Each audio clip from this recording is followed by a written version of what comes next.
يتساءلون عن النبأ العظيم الذي هم فيه مختلفون كلا سيعلمون ثم كلا سيعلمون ألم نجعل الأرض مهادا والجبال أوتادا وخلقناكم أزواجا وجعلنا نومكم سباتا وجعلنا الليل لباسا وجعلنا النهار معاشا وبنينا فوقكم سبعا شدادا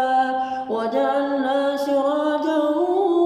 وهاجا وأنزلنا من المعصرات ماء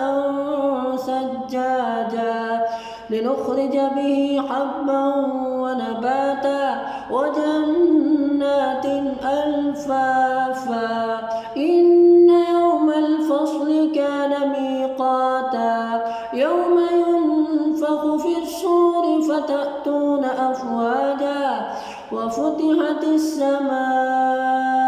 فكانت أبوابا وسيرت الجبال فكانت سرابا إن جهنم كانت مرصادا للطاغين مآبا لابثين فيها أحقابا لا يذوقون فيها بردا ولا شرابا إلا حميما وغساقا جزاء وفاقا إنهم كانوا لا يرجون حسابا وكذبوا بآياتنا كذابا وكل شيء أحصيناه كتابا فذوقوا فلن نزيدكم إلا عذابا إن للمتقين مفازا حدائق وأعنابا وكواعب أترابا وكأسا